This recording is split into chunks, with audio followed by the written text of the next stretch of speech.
How's it going, you awesome venture bakers? Welcome to episode number 5 of the festive baking series. Today I'll show you how to make cinnamon apple brioche rolls, so let's get in the kitchen and get started.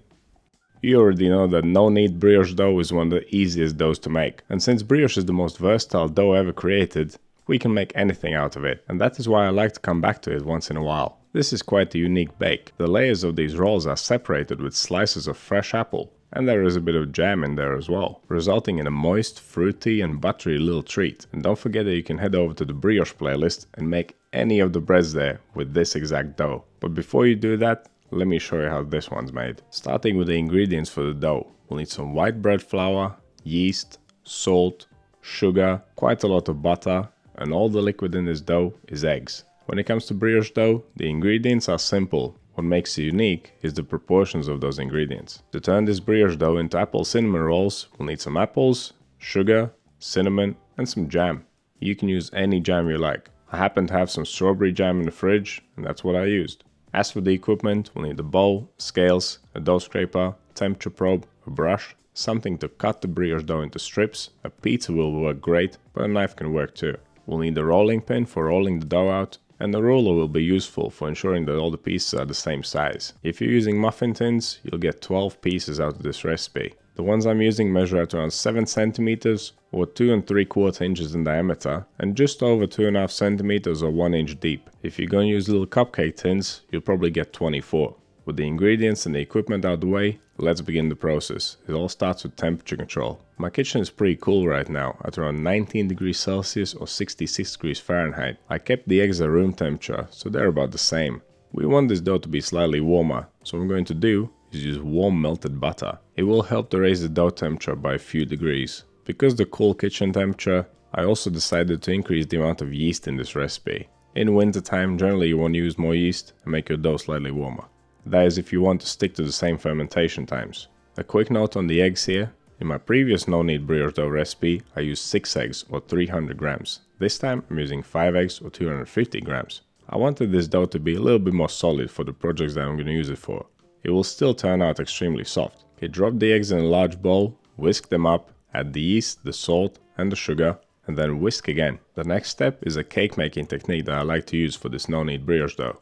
This will make it easier to mix the butter into the dough. Add 8 tablespoons or 200 grams of flour to the liquid and then whisk until smooth. Now add the butter and whisk again. Once the mix is nice and smooth again, add the remaining flour, then take your dough scraper and mix it to a dough. A quick note on yeast. I'm using instant dry yeast. If you're going to use active dry yeast, you should whisk the eggs, add the yeast, then whisk it in and leave it to sit for 10 to 15 minutes before adding any other ingredients. If you don't let the active dry yeast activate, your dough is not going to rise. Okay, after mixing, this dough will be extremely loose and sticky, but that is totally normal at this point. You can wet your hands with water to make it easier to handle. Now shape it into a ball and then take its temperature. Ideally, this would be around 24 to 25 degrees Celsius or 75 to 77 degrees Fahrenheit. But mine turned out a little bit cooler at around 22 degrees Celsius or around 72 degrees Fahrenheit. The temperature will dictate how you proceed. We must give this dough a couple of folds. Folding replaces kneading in this kind of recipe. Because my dough turned out quite cool, I left it out at room temperature until after I performed the second fold. If my dough had been warmer, I would have refrigerated it after the first fold. So if your dough is cool, leave it at room temperature. If it's warm, place it in the fridge after the first fold. But regardless of what you do, the folding interval is 30 minutes. When it comes to the folding process, there is nothing special about it. You don't need to use any flour because the dough is not sticky. Place it on the table with the smooth side down, flatten it out, fold it over itself, going around in a circle until you reach point where it started. As I mentioned earlier, I'm placing the dough in the fridge after the second fold. After another 30 minutes of resting, we can divide this dough in half. I always make a double batch of brioche and then use it for 2 projects. This recipe only requires half the dough. If you only want to make the apple cinnamon rolls, then you can make half the recipe. In that case, instead of dividing the dough, you simply give it a 3rd fold. But if you are doubling it up like I am, weigh the dough, divide it in half, and then shape it, wrap it up in cling film, and then place it in the fridge for cold bulk fermentation. Once the dough is fully fermented in the fridge, you can use it for any project that you can imagine. As I mentioned earlier, the brioche playlist on my channel is full of great examples. Cold bulk fermentation will take around 16 to 24 hours. Okay, it's the next day, but before we pull the dough out of the fridge, let's prepare some things. First, grease the muffin tins to prevent any stickage. Next, make the cinnamon sugar. And all you need to do here is combine the sugar and the cinnamon. If you want to spice this up a little bit, you can add some ground clove to the mix. Okay, next up is probably the most important part, slicing the apples.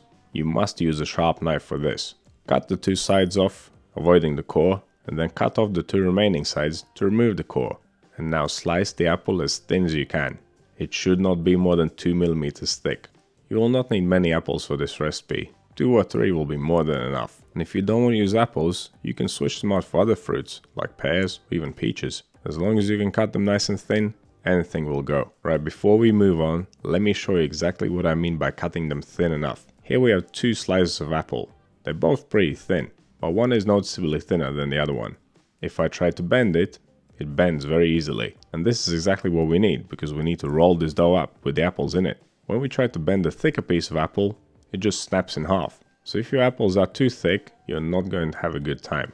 Okay, we are ready to roll. Pull the dough out of the fridge, unwrap it, dust it generously with flour, flatten it slightly by hand, and then roll it out using a rolling pin. You want to roll it until it's about 60 centimeters or 2 feet long. Don't worry too much about the width, that will come naturally.